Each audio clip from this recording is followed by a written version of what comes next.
आज इस वीडियो में हम पढ़ेंगे अ गेम ऑफ चेस का हिंदी में ट्रांसलेशन। तो जो हमने इसके पहले जस्ट वीडियो में पढ़ा था the burial of the dead का हिंदी में translation, complete translation line by line था। उसी तरीके से इस वीडियो में भी अ गेम ऑफ चेस का ट्रांसलेशन हम पढ़ेंगे। तो अ गेम ऑफ चेस जो कि सेकंड सेक्शन है पोएम का, लेकिन इसको सेकंड मूवमेंट कहा जाता है द वेस्टलैंड का। एंड जो ये title a game of chess है वो टी.एस. इलियट ने इस टाइटल को एक इंग्लिश लिटरेचर के जेकोबियन एज के प्ले राइट हैं थॉमस मिडल्टन, और उन्होंने एक प्ले लिखा था वुमेन बिवेयर वुमेन। इस प्ले में एक गेम होता है, गेम ऑफ चेस है, एक डिवाइस यूज़ की थी थॉमस मिडल्टन ने। उस गेम ऑफ चेस से ही ऐसा माना जाता है कि वहीं से टी.एस. इलियट ने इस टाइटल को भी लिया है, अ गेम ऑफ चेस। तो ये जो गेम ऑफ चेस है, इसमें सीन जो शुरू होता है वो एक प्राइवेट रूम से शुरू होता है, जिसमें एक महिला अपने साइलेंट विजिटर से बातचीत कर रही है और उसका नाम मे बताया जाता है। तो चलिए शुरू कर लेते हैं इसको। तो जो हमारा फर्स्ट सेक्शन था the burial of the dead, वो फर्स्ट लाइन 1 से लेकर के 77 लाइन तक था। ये जो सेकंड सेक्शन है द गेम ऑफ चेस, इसमें 77 लाइन से स्टार्ट है। तो इसमें जैसा कि मैंने बताया कि जो ये सीन शुरू होता है एक प्राइवेट रूम से शुरू होता है, जिसमें एक महिला बैठी हुई है।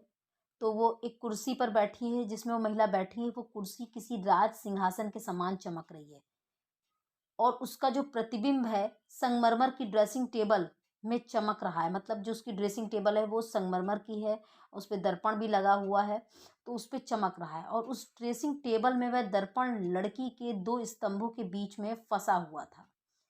उन स्तंभों पर अंगूरों से लदी हुई बेलें खुदी हुई थीं। उन बेलों के पीछे से झांकते हुए सुनहरी कामदेव का चित्र भी अंकित था। एक अन्य कामदेव का चित्र भी खुदा हुआ था, जिसने अपने नेत्र अपने एक पंख के पीछे छिपाए हुए थे। वह दर्पण 7 खानों वाले समादान में जलती हुई 7 मोमबत्तियों के प्रकाश को भी दुगुना कर रहा था तथा उसे ड्रेसिंग टेबल के ऊपर डाल रहा था, जहां पर साटिन के डिब्बों में से उड़ेलकर प्रचुर मात्रा में फैलाए हुए उस महिला के जवाहरात पड़े हुए थे, ज्वेलरी पड़ी हुई थी, जिनकी दमक मोमबत्तियों के प्रकाश से मिलने के लिए ऊपर उठती हुई प्रतीत हो रही थी। उसी मेज पर हाथी दांत की तथा रंगीन कांच की बनी हुई उस महिला की इत्र की शीशियां भी रखी थीं। इनकी डाट खुली हुई थी, मतलब उनका ढक्कन खुला हुआ था, तथा उनमें विचित्र प्रकार के मिश्रित इत्र विद्यमान थे। वे इत्र बेजलीन, पाउडर अथवा तरल पदार्थ में मिले हुए थे।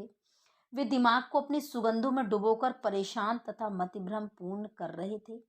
खिड़की के माध्यम से आने वाली ताजी हवा के द्वारा उठकर उनकी सुगंधियां दूर तक फैले हुए मोमबत्ती के प्रकाश को सघन बना रही थीं, तथा अपनी खुशबू को नक्काशी पूर्ण छत से में भी पहुंचाकर छत में चित्रित डिजाइन को भी सजीव सा बना रही थी। उस कमरे की दीवार में कमरे को गर्म करने के लिए एक चूल्हा भी बना हुआ था, जिसका चौखटा रंगीन पत्थरों का बना हुआ था तथा जिसमें रीवुड नामक लकड़ी के बड़े बड़े टुकड़े जलकर हरे एवं नारंगी लपटों वाली अग्नि प्रज्वलित कर रहे थे। उस अग्नि में तांबे के चिमटे के समय समय पर और लकड़ियां भी डाली जा रही थीं। चूल्हे की अग्नि के उस शोकपूर्ण प्रकाश में डोल्फिन नामक समुद्री जीव का वह चित्र तैरता हुआ सा लग रहा था, जो उस चूल्हे के ऊपर बने हुए मेंटल पीस की पिछली दीवार में खुदा हुआ था। पुराने फैशन वाले उस मेंटल पीस के ऊपर एक चित्र भी लटका हुआ था। वह चित्र किसी खिड़की के समान चौकोर था तथा किसी वन का एक चित्र प्रदर्शित कर रहा था, जिसमें वह कहानी चित्रित की गई थी, जिसमें फिलोमिला असभ्य राजा के द्वारा जबरदस्ती बलात्कार किए जाने पर चिल्लाती हुई बुलबुल के रूप में परिवर्तित हो गई थी। परंतु उस चित्र में वह बुलबुल चिल्ला चिल्लाकर अपनी पवित्र आवाज से उस निर्जन वन को भर रही थी तथा अपने शील के भंग हो जाने के कारण शोक से भरकर चिल्लाए जा रही थी। जबकि आधुनिक दुनिया के काफी लोग आज भी बलात्कार का सहारा लेते हैं तथा उनके गंदे कानों के लिए दुखी बुलबुल का चिल्लाना केवल जग जग की आवाज मात्र ही लगता है। उस कमरे की दीवारों पर कुछ अन्य चित्र भी बने हुए थे अथवा खुदे हुए थे, जिनका महत्व तो आज के युग में समाप्त हो चुका था। वे चित्र आगे की ओर झुकते हुए उस निजी कक्ष को शांत सा बनाते हुए तथा उस महिला को घूर घूर कर देखते हुए से लग रहे थे। तभी सीढ़ियों पर चढ़ते हुए कदमों की आवाजें आई। तो इस तरीके से हमें कमरे का पूरा जो पिक्चराइजेशन है किया है टी एस इलियट ने। उन आवाज़ों को सुनकर उस महिला ने अपना वह हाथ, जिसमें उसने हेयर ब्रश, बालों को संवारने वाला ब्रश पकड़ा हुआ था, जहाँ का तहाँ रोक दिया और चूल्हे में जलती हुई अग्नि के प्रकाश में ब्रश में फंसे हुए उसके फैले हुए बाल तथा उनमें लगे हुए सितारे अग्नि के बिंदुओं के समान ऐसे चमकने लगे मानो वे शब्दों में कुछ कहना चाहते हों, परंतु फिर भी वे क्रोध की मुद्रा में निश्चय ही रहे। तात्पर्य है कि कदमों की आवाज सुनकर उस महिला ने बालों में ब्रश करने वाला अपना हाथ क्षण भर के लिए रोक दिया था। अतः ब्रश में फंसे हुए तथा हाथ सीधा रह जाने के कारण तने हुए उसके बाल तथा उसमें लगे हुए सितारे अग्नि के बिंदुओं के समान चमकने लगे। उसके चेहरे पर क्रोध के भाव आए, मानो वह आने वाले व्यक्ति को जानती हो तथा उसके देर से आने के कारण उससे नाराज होकर कोई कटु शब्द कहना चाहती हो, परंतु उसने कुछ कहा नहीं तथा क्रोध की मुद्रा में वह तथा उसके बाल तने रहे।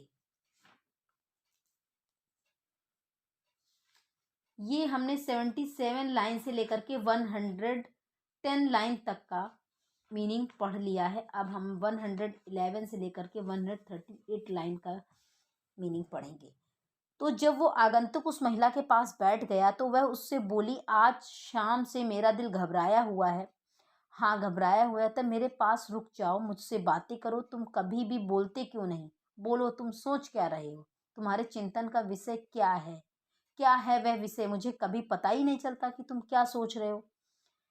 तो सोचे जाओ। अच्छा ठीक है, सोचे जाओ। मैं सोच रहा हूँ कि इस देश में हम सब लोगों ऐसी सकरी गली में रहते हैं जो चिंताओं रूपी चूहों की गली कहला सकती है। वो आदमी जवाब देता है, यहाँ पर वे लोग जिनकी आत्माएं मृत हैं, सांसारिक विषयों की प्राप्ति के लिए अपनी हड्डियां पेलते रहते हैं तथा फिर मर जाते हैं।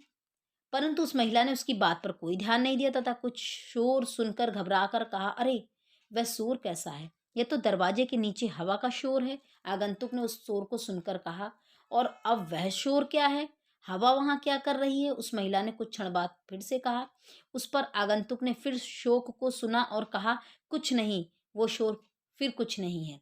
इस पर वह महिला झुंझला उठी तथा उसने उस आदमी के कुछ नहीं शब्द पर एक साथ 3 प्रश्न पूछ डाले। क्या तुम कुछ नहीं जानते? क्या तुम कुछ नहीं देखते? क्या तुम्हें कुछ और याद नहीं है? इस पर उस पुरुष ने कहा, मुझे यह काव्य पंक्ति याद है, those are pearls that were his eyes. इस पर उस महिला ने झुंझलाकर कहा, तुम होश में भी हो या नहीं? क्या तुम्हारे दिमाग में यथार्थ की कोई भी बात नहीं है? इस पर आगंतुक बोला, परंतु शेक्सपियर की उस काव्य पंक्ति का जवाब नहीं, वह कितनी सुंदर, कितनी भावपूर्ण है।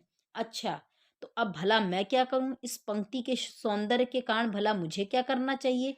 कहो तो मैं अपनी इस अर्धनग्न अवस्था में अपने बाल ऐसे नीचे लटका कर इस पंक्ति को गाती हुई घर से बाहर भाग जाऊं और सड़कों पर इसे गाती हुई घूमती फिरूं? और भला कल हमें क्या करना होगा और उसके बाद आगे हमें क्या करना होगा?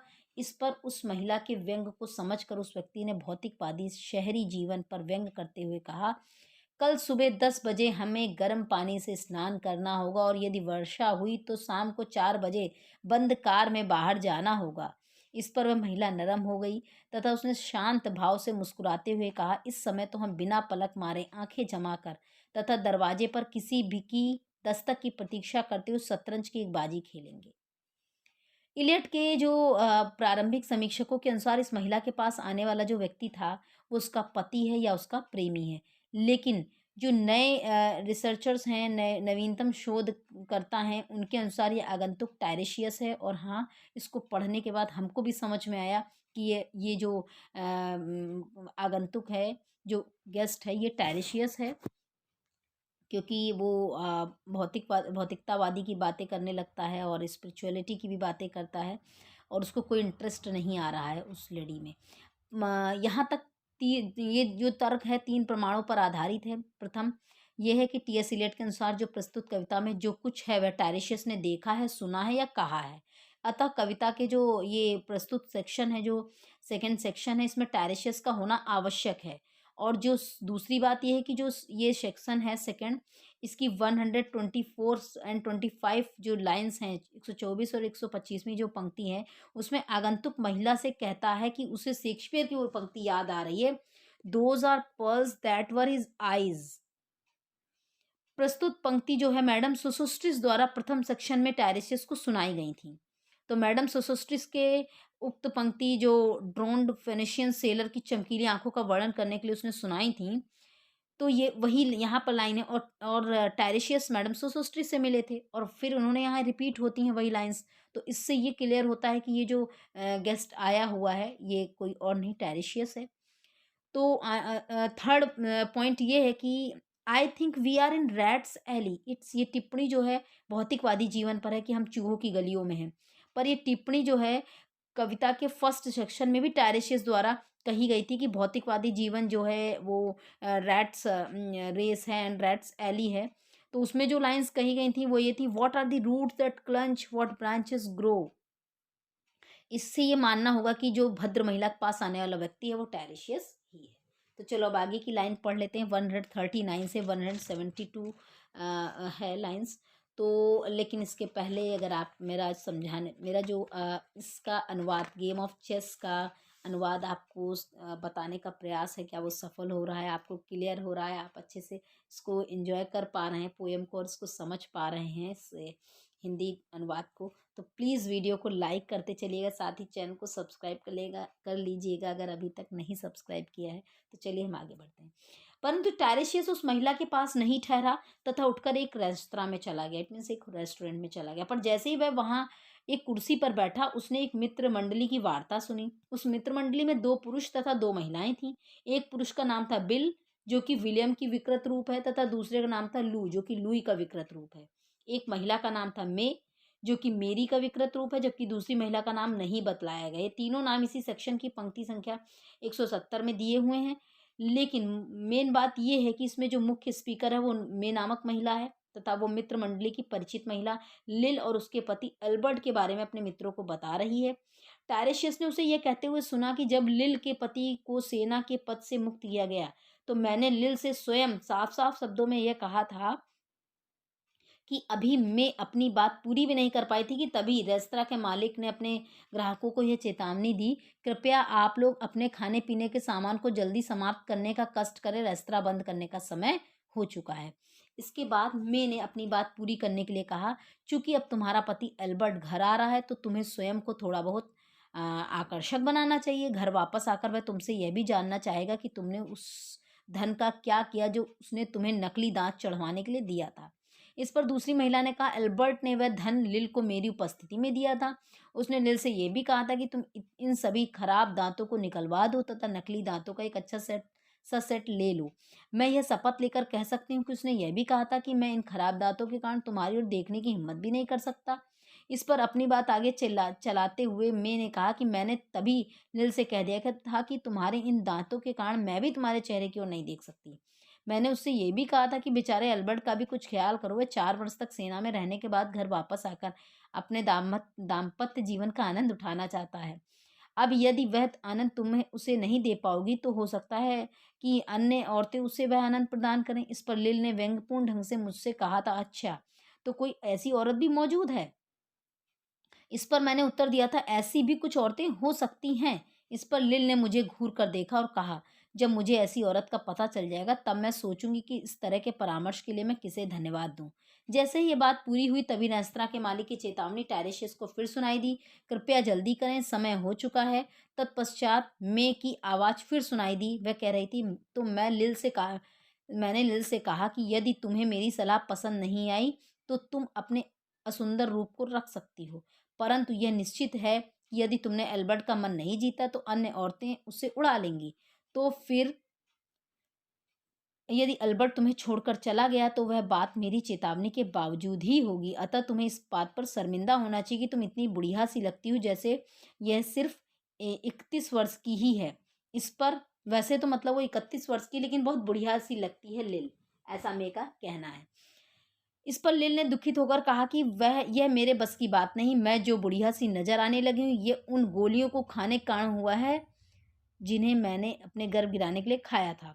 वह अब तक 5 बच्चों को जन्म दे चुकी है और अपने पुत्र जॉर्ज को, जो कि अब काफ़ी बड़ा है, जन्म देते समय बेचारी लगभग मर ही गई थी। लिल ने आगे कहा कि उन गोलियों को लिखने से पहले डॉक्टर ने कहा था कि बाद में मैं बिल्कुल ठीक हो जाऊँगी, परंतु मैं तब से आज तक भी पहले जैसी स्वस्थ नहीं हो सकी हूँ। लिल की बात सुनकर मैंने उससे कहा, तुम बड़ी ही मूर्ख हो।